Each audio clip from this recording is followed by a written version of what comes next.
Hello, boys and girls. We are going to talk about revenue risk. And this is what I look at when I'm buying a business in terms of revenue risk. And so when you know what a buyer is looking for, then you can know how you can change your business in order to get a better multiple. So we're going to talk about things that buyers look at and looking at revenue and things that can knock a multiple down. So the first thing to think about is what the customer diversity is. How many customers are driving your revenue. And so for me as a buyer, if I'm looking at something and it's got more than 15% of revenue is driven by a single customer, and that customer doesn't have solid contracts in place, then I need to price in losing some of that business because I don't want to price it to perfection and then potentially something happens with that customer relationship that I can't control and the business is under duress.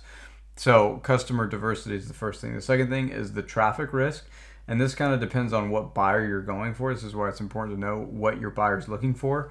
When you're an Amazon FBA business is the perfect example. If you're an Amazon FBA and you ultimately want to sell to Thrasio or to one of those Amazon buyers, then they don't really care about traffic risk.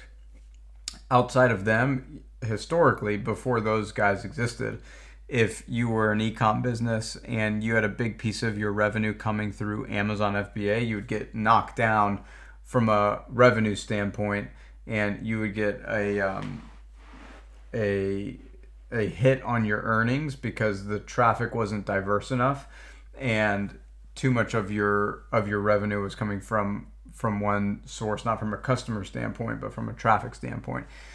Negative cash flow happens a lot of times in service-based businesses where you charge some percentage up front and then you charge the rest at the end of the billing cycle.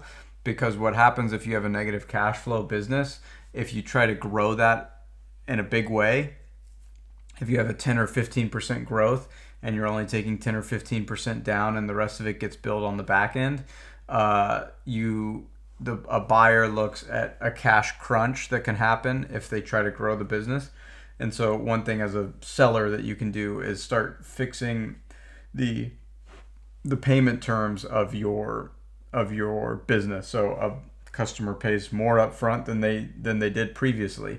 And again, in all this stuff, if you start making that change and you can show that revenue isn't affected, then you can recast the prior 12 months and get that benefit from a recasting backwards, and then also from a multiple standpoint going forward. And so that can fix a lot of things that buyers would be worried about. And then non-recurring revenue, how often, what's the sales cycle? How often are we getting new customers? How often are customers bouncing out? One thing that we did in our entertainment business is we decided to move to push our customers more and more to sign memberships instead of just paying at the gate when they come to an entertainment park.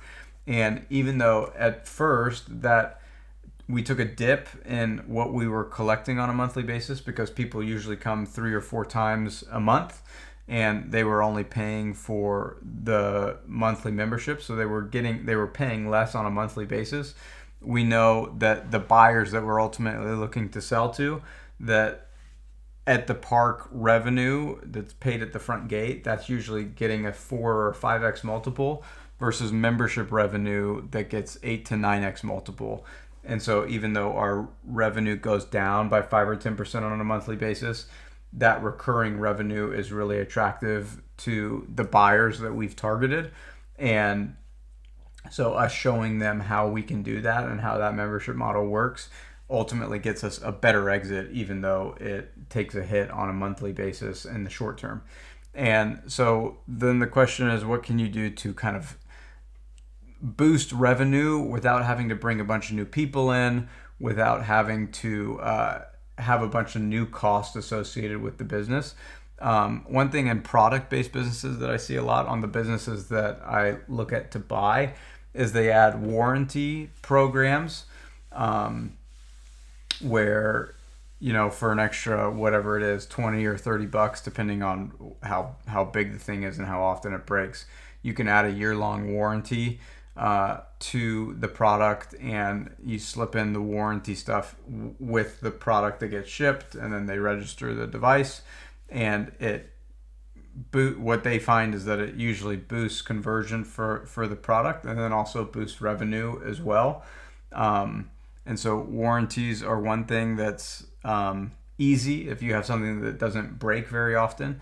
Consumables are things that get used on a pretty frequent basis, and then platform consumables are the same thing, where it's a platform consumable is like where you buy the coffee machine, but then every single month you have to use the particular coffee packets that work with the machine. The platform is the coffee machine, and the consumable is the thing that goes in it frequently. Subscriptions, again, that's something that is like what we've done in our business, where it shows that revenue is more likely to recur, and so it looks less risky.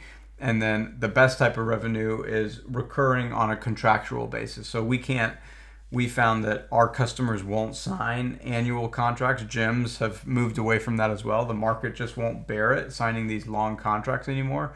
But if you're in a market that you can get recurring contracts with your customers, this is what the alarm business does, the solar businesses do. Trying to figure out a way to have a contractual basis. I just saw an HVAC company that recently has recurring revenue with customers where they will bill it's like $30 or $40 a month for them to come once a quarter and give you new air filters and potentially hose off your AC unit. And so if they ever go to sell, that's a good story that they can tell from a revenue standpoint on how it's recurring and it looks safer. So those are the kind of the big things to think about when I'm looking at revenue, and some tweaks that you can make in your business to make your revenue look more stable and to boost it without having to add a huge operational piece to it. So that's revenue risk. That's what I look at when I'm looking to buy a business. Let me know what you think in the Facebook group. Peace.